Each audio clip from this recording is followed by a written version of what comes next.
Hey everyone, I'm Michael from Messenger Bag Media, and as you probably already know, Apple just recently announced and released their latest flagship phones, iPhone 17 and 17 Pro. Today, we'll be taking a look at iPhone 17 Pro in a direct camera comparison to the 2022 iPhone 14 Pro and deciding if it's worth the upgrade. So let's start with what's new. The iPhone 17 Pro introduces Apple's largest sensor ever in an iPhone that captures more light, more depth, and finer color transitions than before. The Telephoto has been completely re-engineered too. Instead of the 3x optical zoom on the 14 Pro or the 5x optical zoom on last year's 16 Pro, the 17 Pro has a 4x optical telephoto, roughly equivalent to a 100mm lens. And it can also shoot up to 8x optical quality zoom thanks to some clever sensor cropping and computational work. Now, that 8x mode isn't a true optical zoom. The lens doesn't physically change, but because of the new 48 megapixel sensor, you actually retain a surprising amount of detail. This is the first year all three cameras on the back of a Pro iPhone have been upgraded to 48 megapixels.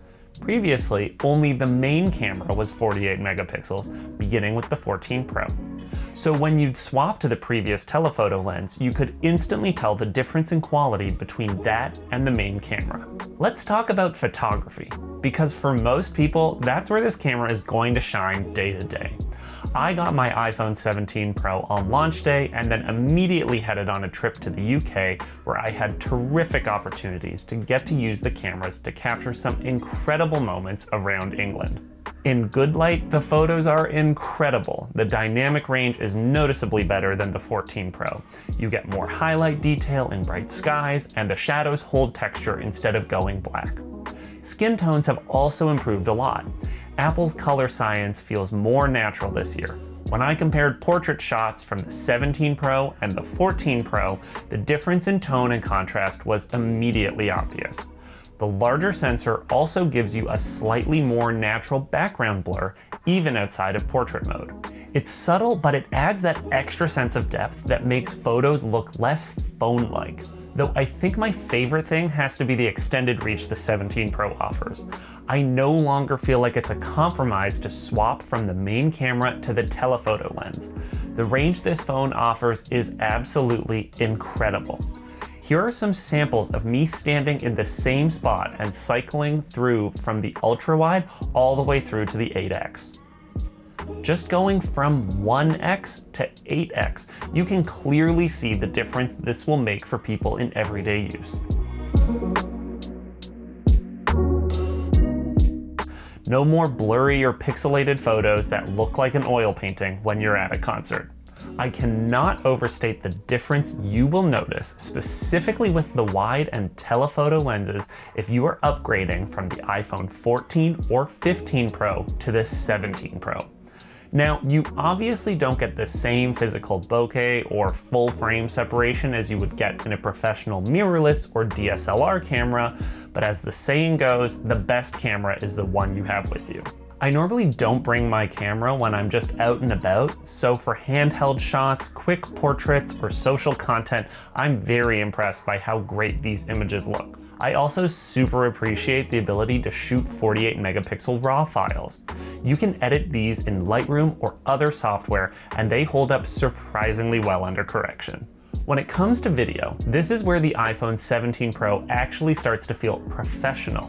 The biggest upgrade here is the ability to shoot in Apple Log, a flatter color profile that captures a wider dynamic range and gives you a lot more control in post-production.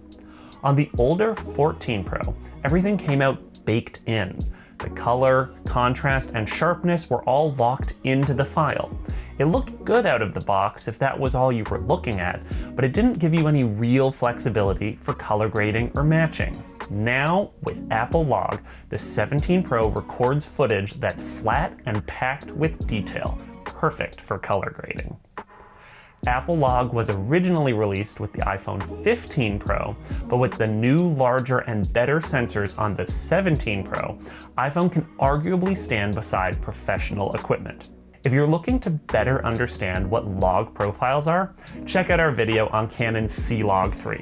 The ability to shoot in log was one of the main reasons I decided to upgrade. We regularly use 2 professional mirrorless cameras when capturing video for clients with dedicated log video profiles, and they obviously look fantastic. But sometimes we want a more compact and easier camera to fit in small places or use as a third camera in multicam setups.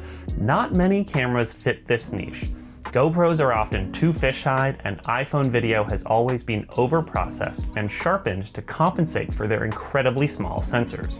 Now, with the 17 Pro, we can honestly say we are comfortable to intercut iPhone footage with our professional footage without an especially noticeable difference between cameras. And when you combine that with ProRes 4K recording and the ability to record directly to an external SSD, you suddenly have a real filmmaking tool. This is not to say that it could or should replace a professional camera, but it can certainly be a great tool in your filmmaking gear arsenal for things like B-roll, quick pickups, or wide environmental shots.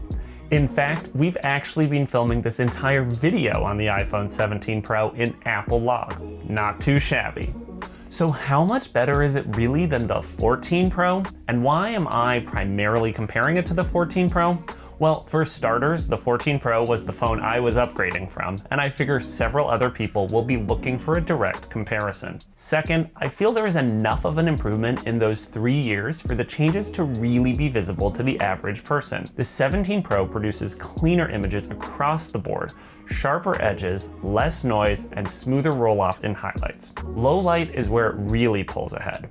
The 14 Pro often tried to brighten scenes by boosting shadows, which introduced noise and flattened colors. The 17 Pro handles those situations more gracefully. Darker areas stay detailed and colors stay true.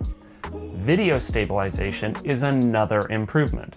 The improved sensor stabilization is more fluid and natural, especially during pans or when walking handheld. And I know I've said it before, but having that 4x optical and 8x optical quality zoom with the increase in megapixels makes it much more flexible than the older 3x system on the 14 Pro. The difference isn't just technical, it's practical. The 17 Pro gives you more usable focal lengths, more flexibility in post, and better image quality in real-world lighting. So can the iPhone 17 Pro replace a dedicated photo or cinema camera?